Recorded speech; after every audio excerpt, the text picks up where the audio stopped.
కేరళలో Nippo virus వచ్చింది అంటున్నారు, మళ్ళీ లాక్డౌన్ అంటున్నారు. ఏంటి ఈ గజిబిజి? దానికి నేను క్లారిఫై ఇస్తూ దాంతోపాటు ఇక్కడ నా లైఫ్ స్టైల్ మీకు చూపించాలి అనుకుంటున్నా. Back to my channel Padmavathi from Kerala. First time చూస్తున్నట్టయితే నా పేరు పద్మావతి. చాలామందికి డౌట్స్ ఉంది, నిజంగానే నిపో వైరస్ బాగా స్ప్రెడ్ అయిపోయిందా, కేరళ మొత్తం పాకిపోయిందా, ఇంకా లాక్డౌన్ వచ్చేసినట్టే ఇక అన్ని ఊర్లలో పాకిపోతుంది. నేనైతే ఎప్పుడు క్లీన్ చేసుకొని పెట్టుకుంటా అనమాట, గ్రీన్గా గార్డెన్గా చేసుకుందామనేసి అనుకుంటున్నా. ఎప్పుడు చెట్లు నాటుతాం, కూరగాయ చెట్లు అలా పెట్టుకుంటాము. కాకపోతే ఈసారి ఏమో చాలా లేట్ అయిపోయింది, అంటే నేను డెలివరీ అవ్వడం వల్ల. తర్వాత కొన్ని ఎండ సరిగ్గా వాటర్ లేక, ఎండలు రాక, వర్షాలు బాగా పడి ఇంకా క్లీన్ చేయడానికి అవ్వలేదు. మళ్ళీ పాములు వచ్చి పడుకుంటాయి కదా అక్కడ ఖాళీ ప్లేస్లలో చెట్లలో అనేసి చేయలేదన్నమాట. ఇంకా చూసేవరకు గడ్డి మందు కొట్టేవరకు బాగా ఎండిపోయినాయి చెట్లంతా. ఇంకా సిటీలో ఉన్న వాళ్ళకైతే వీలవ్వదు, కానీ ఇట్లా ఊరు టైప్ ఉన్న వాళ్ళకి కానీ మళ్ళీ మనకి మంచిగా కూరగాయ చెట్లు వేసుకుంటే మంచి మొలకలు వస్తాయి కదా. మాకైతే మేము ఎప్పుడూ వేసుకుంటూ ఉంటాం అనమాట. గ్రోతింగ్ బాగా ఉంటుంది మాకు. గ్రోతింగ్ బాగా ఉంటుంది అంటే పావు కిలో, అర్ధ కిలో అన్ని బెండకాయలు ఇస్తుంది. టమాటాలు కూడా పావు కిలో అన్ని వస్తాయి, వారానికి అంతగా వస్తాయి. ఇలా వరకు మంచిగానే ఇస్తాయి అనమాట. వంకాయలైనా సరే, ఆకుకూర అయినా సరే ఇస్తాయి, కానీ తర్వాత పురుగు వచ్చేస్తుంది. ఎలా వస్తుందో తెలీదు. ఒక 6 months వరకు మంచిగా వస్తుంది గ్రోత్. ఆ తర్వాత మేము ఏం చేస్తామంటే ఇంకా అవి కొట్టేసి ఆ ప్లేస్ అలా వదిలేస్తాము. మళ్ళీ దాన్ని క్లీన్ చేసి బూడిది వేసి అలా క్లీన్ చేసుకునేసరికి మంచిగా వస్తుంది అనమాట. చూసేసరికి ఇక్కడ అరటి చెట్లు తోట కూడా ఉంది కదా పక్కన, వీటి చెత్త అంటే ఇట్లా ఎండిపోయి మొత్తం ఆకులు ఇబ్బందికరంగా ఉండే అంతా తీసేద్దాం ముందైతే అనేసి అంతా తీసేసాను. చూసేసరికి గజ్జి బిజ్జిగా అనిపించింది నాకైతే. అబ్బా ఇదంతా క్లీన్ చేసేసరికి ఎంత టైం పడుతుంది అనిపించింది. బట్ ఓపిక మీద చేసుకుంటే నీట్గా చెట్లు నాటవచ్చు. మళ్ళీ గడ్డి లేకపోయినా ఆ చెట్టు అనేది బాగా గ్రోత్ అవుతుంది. ఈ గడ్డి అంతా కమ్మేసి అది కూడా కనిపించదు కదా, ఆ రకంగా మంచిగా నీట్గా అయితే చేసుకున్నా. అయితే ఖాళీగా అస్సలు ఉండలేను. ఖాళీగా ఉంటే ఏదో ఒక పని చెయ్యాలనిపిస్తూనే ఉంటుంది, బోర్ కొట్ట ఫీలింగ్ రాదు. ఒక్కొక్కరేమో మూవీస్ చూసి ఎంజాయ్ చేస్తారు, మూవీస్ చూసి టైంపాస్ చేస్తారు. బట్ నేను అలా కాదు, అదో పని ఇదో పని చేసుకుంటూ ఉండాలనిపిస్తుంది. మూవీస్ అయినా ఏదో ఇంట్రెస్టింగ్ మూవీ అయితేనే చూస్తా, అలానే హారర్ మూవీస్ కాదు. జస్ట్ ఏదైనా ఫన్ వే మూవీ కానీ, ఫ్యామిలీ ఎంటర్టైన్మెంట్స్ కానీ, లేదంటే లవ్ మూవీస్ అయితే చాలా అంటే లవ్లో కూడా ఒక సెగ్మెంట్ ఉంటుంది కదా, ఒక మంచిగా ప్రజెంటేషన్ చేయడం కానీ, అలాంటి మూవీస్ ఇంట్రెస్ట్గా చూస్తున్నా. ఇంకా డివోషనల్ మూవీస్ అంతే. కానీ నేను అంతగా ఎక్కువగా టీవీ చూడను. సీరియల్స్ అప్పుడప్పుడు ఏదో హ్యాడ్ లాగా అలా చూసి ఇలా వదిలేస్తాను అనమాట. ఎక్కువ పని మీదనే ఇంట్రెస్ట్ ఉంటుంది, ఏదో ఒక పని చేసుకోవాలని అనిపిస్తుంది. ఖాళీగా ఉండలేను. ఖాళీగా ఉంటే ఎక్కువ అమ్మ గుర్తొస్తుంది, బాధేస్తుంది. ఆ రకంగా ఇలా మైండ్ని డైవర్ట్ చేసుకుంటూ ఉంటాను నేను అనమాట. నా పిల్లలతో పాటు ఈ పనులు చేసుకుంటూ యూట్యూబ్ చేసుకుంటూ నాకు అంత ప్రెషర్ అనిపించదు. నాకు ఒక బిజీ స్కెడ్యూల్ లాగా అనిపిస్తుంది, అంటే ఒక సంతోషకరమైన ఫీల్డ్ లాగా అనిపిస్తుంది. నాకు ఒక పని ఉంది, అబ్బా అది చేసుకోవాలి, దాని మీదనే ఉండాలి, లేదంటే ఖాళీగా ఉండలేను. ఇంకా రీల్స్ చూసి టైంపాస్ చేయాలంటే 7 to 6 ఆ టైంలోనే చేస్తా. రోజంతా రీల్స్ చూసుకుంటూ టైంపాస్ చేయాలని ఇంట్రెస్ట్ అయితే అసలు ఉండదు. అలా అనిపిస్తుంది అనమాట. లాస్ట్ 2 years బ్యాక్ కొన్ని సిచ్యువేషన్స్ వల్ల నా మైండ్ అలా అయిపోయింది. ఏదన్నా చేసుకోవాలి, ఏదో వర్క్ మీద ఉండాలి, ఖాళీగా ఉన్నా సరే పడుకుంటా, లేదంటే అప్పుడో ఇప్పుడో కొద్దిసేపు ఫోన్ చూస్తా, లేదా పని చేసుకుంటా. కానీ ఖాళీగా ఉండాలంటే ఎలానో అనిపిస్తుంది, ఎందుకో ఏమో. బట్ నా విషయాలు, నా పనులు అంటే కొంచెం నెగ్లిజెన్సీ ఎక్కువ అనమాట. లైట్ తీసుకుంటా, ఎప్పుడో ఒకప్పుడు ఇంట్రెస్ట్ చూపించి చేసుకుంటా అనమాట. సో చూసారా, కొద్దిగా క్లీన్ చేసుకుందాం అయిపోతుంది అని. నాకేందుకు ఇంట్రెస్ట్ అనమాట ఇలాంటి పనులు చేసుకోవడం, నీట్గా పెట్టుకోవడం. ఎందుకంటే ఇక్కడికి వచ్చిన కొత్తలో నేను మా అక్క వాళ్ళని అందరినీ చూసేదాన్ని అనమాట. వాళ్ళు వాళ్ళ సొంత పనులు కంటే ఇల్లు నీట్గా ఉంచుకోవడంలో కానీ, బయట అంటే ఇంట్లో ఉండి ఇల్లు నీట్గా ఉంచుకోవడం అదొక్కటే పాటిస్తాం ఎవరమైనా సరే, సిటీలో ఉన్న వాళ్ళైనా ఎక్కడైనా ఎవరైనా సరే. బట్ మన చుట్టూ ఉన్న ప్రాంతాన్ని కూడా నీట్గా పెట్టుకోవడం ఇంపార్టెంట్ కదా. సో ఆ రకంగా పెట్టుకోవడం మెయిన్ కదా. ఆ రకంగా మా అక్క వాళ్ళైతే ఎంత నీట్‌గా గార్డెన్‌ని మెయింటైన్ చేసేవాళ్ళో అసలు చూడ్డానికి కూడా చాలా అనిపిచ్చేది. అంటే ఇంటి చుట్టూ ఊడ్చుకోవడం కానీ, అన్నీ వాళ్ళు చేస్తుంటే అవును కదా! నాకేమనిపిచ్చేదంటే మనం కష్టపడుతుంది నేను ఇన్ని రోజులు మా ఇంటికాడ చూసింది, సిటీలో ఉన్న లైఫ్ వేరే, ఇక్కడ లైఫ్ వేరే. అంటే మనది మనం నీట్‌గా అంటే నాది నేనే చేసుకోవాలి ఇంకెవ్వరు చేయొద్దు అనేవే కాదు. బట్ చెయ్యాలి. మనం నీట్‌గా పెట్టుకోవాలి. మనకి చేతనైనంత వరకు సాయం చేసుకుంటే మనకే మంచిది కదా! అనే ఒక పాజిటివ్ మైండ్‌సెట్ వచ్చేసిందనమాట.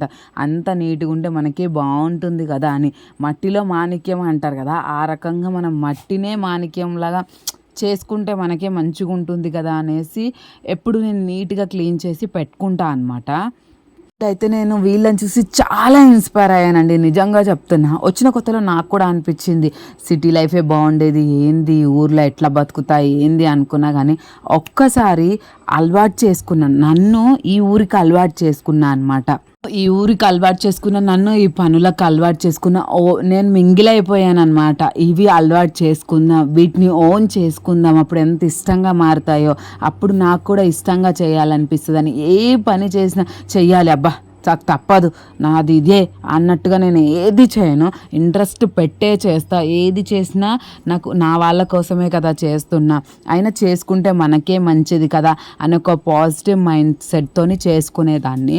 సో, ఇక క్లీన్ చేసేస్తే మనకే చెట్లు నాటితే మనకే మంచిగా ఉంటుంది కదా! ఇప్పుడు మా అత్తయ్యకైతే అంతకుముందు నేనొచ్చిన కొత్తలో నాకు చేయనీకి రానప్పుడు అత్తయ్య, అమ్మమ్మ చేసుకునేవాళ్ళు. వాళ్ళంత వయసు పైబడినా సరే వాళ్ళే చేసుకునేవాళ్ళు. బట్ ఇప్పుడు నేను వాళ్ళకి కొంచెం చేతనవ్వట్లేదు. ఏజ్ పెరుగుతున్నారు. నేను నేర్చుకుంటే వాళ్ళకి కొంచెం హెల్ప్ అవుతుంది. నాకు కూడా వాళ్ళు ఫ్యూచర్‌లో వాళ్ళు లేకపోయినా నేను చేసుకోగలుగుతా కదా! నా పిల్లలకి నేను సాయం చేసుకోగలుగుతా కదా! అనే ఒక మైండ్ సెట్ అయితే తెచ్చుకొని చేసుకుంటున్నా అనమాట. వాళ్ళేదో అంటారు, వీళ్ళేదో అంటారు. వాళ్ళంటారు పెద్దవాళ్ళు. అవన్నీ పట్టించుకోకుండా మన పని మనం చేసుకుంటే అందులోనే మంచిది దొరుకుతుంది మనకి. ఎవరు అంత ఈజీగా నచ్చేయరు కదండీ! ఆ రకంగా నేను వాళ్ళకి నచ్చకపోతే వాళ్ళు చెప్తారు. అంటే వాళ్ళు నెగెటివ్ అని కాదు. వాళ్ళు నన్ను చాలా అర్థం చేసుకుంటారు. నేను కూడా వాళ్ళని అర్థం చేసుకోవాలి కదా! ఆ రకంగా నేను మింగిల్ అయిపోయాను. బట్ ఎక్కువ వర్క్ అనేది ఏమీ ఉండదు. ఈక్వల్‌గా అందరం పనులు చేసుకుంటాం. బట్ నేను ఎక్కువ బయట క్లీనింగ్ అది ఎక్కువ నేను చూసుకుంటా అనమాట. ఇంట్లో కంటే, వంటల కంటే నేను చేసేది ఆ పనే ఎక్కువగా ఇంట్రెస్ట్ చూయిస్తాను. అయినా సిటీలో కంటే విలేజెస్‌లోనే ప్లేస్ ఎక్కువుంటుందండి. చెట్లు నాటుకోవడానికైనా, కూరగాయలు వేసుకోవడానికైనా, మళ్ళీ వాకిలైనా, ఏదైనా ముగ్గు పెట్టుకోవడానికైనా చాలా పెద్దగా ఉంటుంది కదా! మాకు కూడా ఇక్కడ పెద్దగా ఉంది. కానీ ఇక్కడ ముగ్గులు వెయ్యరనమాట. మేము పొంగల్‌కి, సంక్రాంతికి అలా వేసుకుంటాం అంతే. ఓణంకి ఒక్కసారే పూకలని వేస్తారు. అంటే పువ్వులతో వేస్తారు అది కూడా. మన దగ్గర అయితే ఇంకా పెద్దగా ఉంటాయి. మంచిగా ముగ్గులు వేసుకుంటారు కదా! ఆ రకంగా నేనేందంటే కేరళకొచ్చాను కానీ నాకు ముందు ముగ్గులు రావు కాబట్టి ఇక్కడ కేరళకొచ్చాక ఇక్కడ కూడా వెయ్యరు కాబట్టి నాకు అదొక ప్లస్ పాయింట్ అయిపోయిందని చెప్పుకోవచ్చు. చేసినా నాకు ఇబ్బందే అనిపియదు. మెల్లిమెల్లిగా చేస్తూ ఉంటా అనమాట. మొన్న రీసెంట్‌గా ఏమైందంటే మట్టి కిందికొచ్చేసింది మొత్తం వర్షాలు పడి కిందికి ఇలా జారిపోయింది. మళ్ళీ అంతే కాకుండా గడ్డి కొట్టించినప్పుడు ఆ అంకుల్ ఏం చేశాడంటే మొత్తం మట్టేసి కప్పేసాడనమాట. మొత్తం కిందికి అయిపోయింది. ఒక లెవెల్‌లో ఉండేది లెవెల్‌లో కూడా లేదండి చూసేసరికి. చాలా చిరాకేసేసింది. ఇలా చేసేసిండేంది అని. అంత పైకి మట్టి లేపుకుంటూ చేశాననమాట. నేను బలంగా ఏయట్లేదు. నార్మల్‌గా గుంజుతున్నా. మీకు ఎట్లాగా అనిపిస్తుందో వీడియోలో మళ్ళీ దానికి కామెంట్ చేయగలరు. డెలివరీ అయ్యి ఎన్ని రోజులు కాలేదు కదక్కా ఇవన్నీ పనులు ఎందుకు చేస్తున్నావు అని. బట్ ఓపిక మీద చేసుకుంటే మంచిదండి. ఆ రకంగా మళ్ళీ చేయకుండా అలానే ఉండిపోతే కూడా బాధ తెలుసా? అంటే డెలివరీ అయినాక ఏమి పనులు చేయించరు. బట్ చేయొద్దు కరెక్టే కాదంటలేదు. ఒక 2 నెలల వరకు ఏమీ చేయొద్దు. బట్ 3 నెలల నుంచి మనం మెల్లిమెల్లిగా చేసుకుంటూ ఉండాలి. లేకపోతే నరాలు బిగుసుకుపోతాయి. దానివల్ల ఇంకో లేని ప్రాబ్లమ్స్ కూడా వస్తాయి తెలుసా. మెల్లిమెల్లిగా చేసుకుంటూ ఉండాలి. అలా అని వాటర్లో ఉండి మొత్తం చేసేయమని నేను అనను. కొద్దిగా మనకు అయినంత వరకు కొన్ని పనులు చేసుకుంటూ ఉంటేనే మనకి రిలీఫ్ ఉంటుందన్నమాట బాడీ. లేదంటే ఎక్కడికక్కడికి బిగిసిపోతాయి. మళ్ళీ డెలివరీ అయినాక ఒక 1 ఇయర్‌కి చేయడం స్టార్ట్ చేసామనుకో అప్పుడు తెలియని నొప్పులన్నీ మనకు బయటపడతాయి. నడుముల నొప్పి, కాళ్ళ నొప్పి ఆ రకంగా. బట్ నడుము నొప్పి అలా రాకుండా నేను అన్నీ ముందే జాగ్రత్తలు తీసుకున్నాను అనమాట. అంటే నడుము నొప్పి రాకుండా ఎలాంటి ఫుడ్ తీసుకోవాలి, మళ్ళీ అంటే ఉంటాయి కదా డ్రింక్స్ తాగడం, చేదైనా సరే తాగేదాన్ని. నేను కంపల్సరీ వెయిట్ కానీ కానీ హైట్ కానీ బాడీ గురించి కానీ కేర్ కంపల్సరీగా తీసుకుంటా. ఆ రకంగా తీసుకున్నా అనమాట. నేనేం వెయిట్ గెయిన్ అవ్వను, అలా అని మరీ సన్నగా ఉండిపోను, రెండు మీడియంగా మెయింటైన్ చేస్తాను అనమాట. అలా తాగుతున్నా. బట్ లావ్ అవ్వాలనే నాకు కూడా ఉంది. మా అమ్మ ఎప్పుడు చెప్తుంది ఎందుకు ఇంత బక్కగా అని. చూద్దాం ఫ్యూచర్లో అవుతానేమో. ఇంకా మెల్లిమెల్లిగా చేసుకుంటూ వస్తున్నా. ఎంతసేపు అనుకున్నా కట్టెలు నాటుదాం అనుకున్నా. అసలు ఇక్కడే వచ్చింది అసలైన ట్విస్ట్. పారంటున్నా, గుణపం లేదు. గుణపం తీసుకొని వచ్చిన ఆ గుణపం గుచ్చలేకపోతున్నా. అంత వెయిట్ లేపట్లేదు నేను, జస్ట్ ఇలా పెడుతున్నా అంతే. అంత వెయిట్స్ లేపొద్దు, నార్మల్గా లేపితే చాలని కట్టెలు తెచ్చుకున్నా పాతుదామని. చూసేవరకు ఏమైంది తెలుసా, గుణపం దిగుతలేదు. ఇంకా లేపుతున్నా దిగుతలేదు. కొన్ని జాగాలలో పార తెచ్చి లేపి పెట్టిన. ఇక బందోబస్తుగా అవి ఉంటే లూజ్గానే పెట్టిన, ఉంటే ఉండని, ఊసిపోతే ఊసిపోని అన్నట్టుగానే పెట్టిన అనమాట. బట్ క్లీన్ అయితే చేసిన. ఉండని ఊడని అన్నట్టు వదిలేసిన. నేను 2:30-3కి స్టార్ట్ చేసిన అనమాట తవ్వడం. 5 అవుతుంది, సూర్యుడు నా మీదకి వస్తుండే, అంటే సూర్యాస్తమయం అవుతుంది. 5:30 అనుకుంటా ఆ టైము, నాకు అంత గుర్తులేదు. షూట్ చేసి చాలా రోజులు అవుతుంది వీడియో. 5:30 అలా అవుతుంది, ఇంకా అవ్వట్లేదని తిడుతూనే ఉంది. అది ఎంతసేపు డెలివరీ అయ్యి ఎన్ని రోజులు అయ్యింది, అసలు ఇంతసేపు బయట ఉంటారా, ఇవన్నీ అవసరమా నీకు అని అంటుంది. ఎలా చెప్పండి, లాక్డౌన్ వస్తుంది అనేసి అంటున్నారు. మనం కూరగాయలు పెంచుకుంటే బాగుంటుంది కదా. ఇంకా లాక్డౌన్ విషయానికి వచ్చేస్తే అందులో సగం ఫాల్సే ఉన్నాయని నేను చెప్తాను, సగం అబద్ధాలేనండి. కేరళ మొత్తం ఎక్కడ పాకలేదు. వచ్చాయి, కేరళలో కేసెస్ ఉన్నాయి, అవన్నీ 10 or 15, అంతకంటే ఎక్కువగా కాలేదు. ఇంకా లాక్డౌన్ విషయం అంటారా, కేరళలో ఎక్కడైతే వచ్చిందో నిపో వైరస్ అనేది, ఆ సరౌండింగ్స్ మొత్తం ఇలా ఆఫ్ చేసేసారు. అంటే అక్కడ ఫుడ్ కానీ ఏది కానీ నడవట్లేదు. లాక్డౌన్ లాగా ఆ ఏరియాలోనే పెట్టేశారు. అదంతా పాకనివ్వట్లేదు. అక్కడి నుంచి మనుషుల్ని వేరే దగ్గరకు వదలట్లేదు, వేరే దగ్గర నుంచి అక్కడికి వదలట్లేదు. అంటే కేరళలోనే జిల్లాకు కూడా వదలట్లేదు. వాళ్ళని కేర్ తీసుకొని కేరళ గవర్నమెంట్ సపరేట్గా వాళ్ళని చూస్తుంది, ట్రీట్మెంట్ చేస్తుంది. అలా అని వేలల్లో ఎవరు చనిపోవట్లేదు, జస్ట్ ఒకలో ఇద్దరో చనిపోయారు. క్లియర్గా లేకుండా ఇక న్యూస్ వాళ్ళు కానీ ఇన్స్టాగ్రామ్లో యూట్యూబ్లో తెలియంది ఇష్టం వచ్చినట్టుగా చెప్పేస్తున్నారు. దానివల్ల చాలామంది భయపడుతున్నారు. లాక్డౌన్ వచ్చే ఛాన్సెస్ ఉన్నాయేమో ఎప్పుడు అది ఎక్కువ అయితే, బట్ ఇప్పట్లో అయితే లాక్డౌన్ వచ్చే ఛాన్సెస్ అయితే అస్సలు లేవు. లాక్డౌన్ కోసమే మేము కూరగాయలు అయితే వేసుకోవట్లేదు, మేము ఎప్పుడూ ట్రై చేస్తాము. ఈ టాపిక్ మీ ఎక్కువ రిపీట్ అవుతుంది, కేరళలో ఇలా ఉందంట కదా అని మా పాప వీడియో కింద కూడా కామెంట్స్ చేస్తుంటే, ఎందుకు అలా చేస్తున్నారు, నేను ఒకసారి ఎంక్వైరీ చేస్తా అంటే, నేను కేరళ న్యూస్ చూసే చెప్తున్నా అండి. అంత లేనే లేదు, జస్ట్ అక్కడ ఉంది అంతే. అది కూడా 2 ప్లేసెస్లో ఉంది, కొందరికే ఉంది 10 to 15 మెంబర్స్.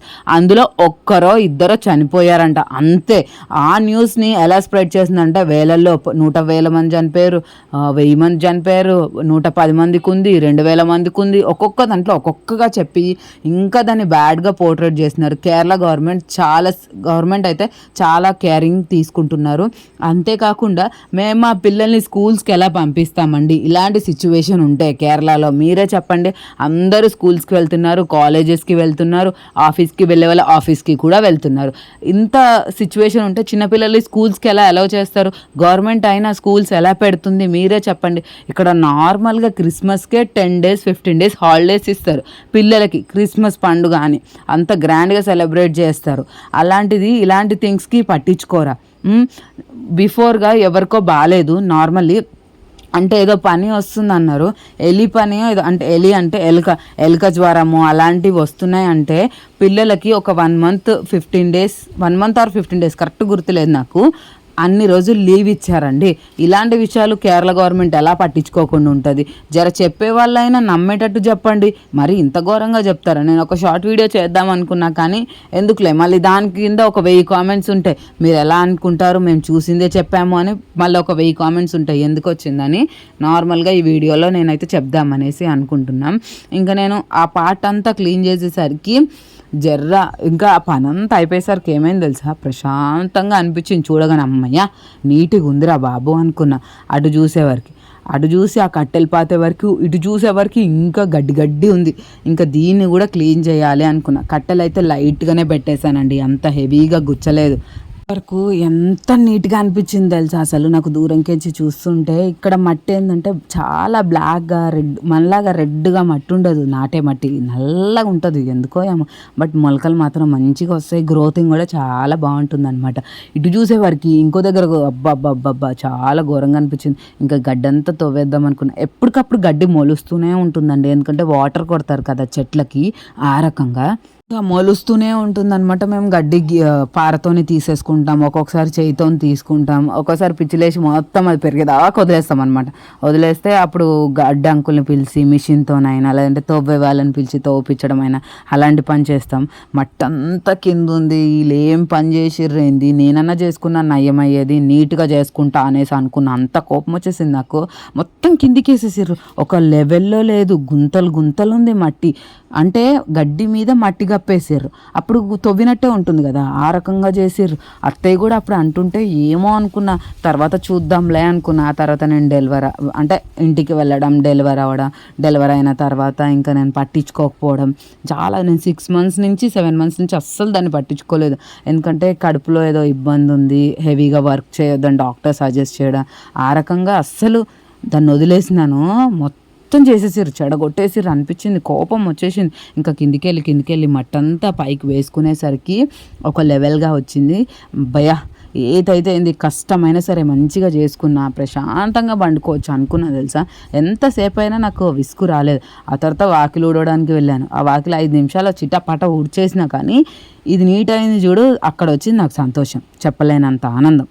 చీర కడదామని అనుకున్నాం కానీ చీర ఎటూ సరిపోతలేదు, 2 చీరలు కావాలి. ఇప్పుడైతే అయ్యే పని కాదు, 6 అయిపోతుంది, పిల్లలకి పాలు తాగిపించాలి అన్నట్టుగా వాటర్ అయితే కొట్టేశాను. మనం మొలకలేసే ముందు వాటర్ కొడితే భూమి నానుతుంది కదా, అప్పుడు మంచిగా పీల్చుకుంటాయి అనేసి వాటర్ అయితే కొట్టేశాము. మాకు పైపు ఉంది, ఇట్లా ట్యాంకులు గిన ఏం లేవు, డైరెక్ట్ బావి వాటరే పైప్లోకి వస్తాయి. మా వారు మొలకలు అయితే తెచ్చారనమాట ముందే, వేటికి వాటి పేర్లు ఉన్నాయి. ఒక్కటి మలయాళం రాదు కానీ అన్నీ తీసైతే నేను నాటేసాడు అంతే. వాటి ఏందో తెలియదు, గుమ్మడి గింజలు అన్ని గింజలు ఉన్నాయి కానీ గుమ్మడి గింజలు గిన వేయలేదు. అవి వేస్తే పాక్కొని పొయ్యి ఎక్కడో ఒక దగ్గర వస్తుంది. టమాటా వేసాను అండ్ ఆకుకూర ఉంది, తోటకూర అంట, అది వేసాను. ఫస్ట్ గుంతలాగా తీసి అందులో స్ట్రైట్గా వేసి మళ్ళీ గుంత మూసేసాను అనమాట. అలా మూస్తేనే మంచిగా వస్తుందని అత్తయ్య చెప్పింది. మనకు అంతగా వేయడం తెలీదు, చెట్లు నాటమంటే నాటేదాన్ని.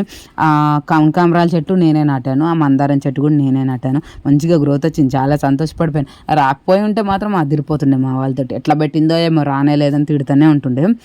ఆ తర్వాత ఏం చేస్తామంటే బూడిది ఉంటుంది కదా, బూడిది మొత్తం మేము ఒక 1 month అంటే ఒక 2 weeks నుంచి అయినా 1 month నుంచి అయినా అలా ప్యాకెట్లలో కవర్లలో నింపుకుంటాము. అది ఇలా ఎరువులాగా వేస్తామన్నమాట. పొయ్యిలో బూడిద వస్తుంది కదా, అది మొత్తం వేస్తాం. దీనివల్ల కూడా మంచి రిజల్ట్ వస్తుంది, గ్రోతింగ్కి బాగుంటుంది. ఇంట్లో ఎవరైనా నాటుకుంటే చెట్ల అంటే విలేజ్ వాళ్ళు ఇలా చెయ్యండి, మొత్తం బూడిద జల్లితే చాలండి, మంచిగా గ్రోత్ వస్తుంది.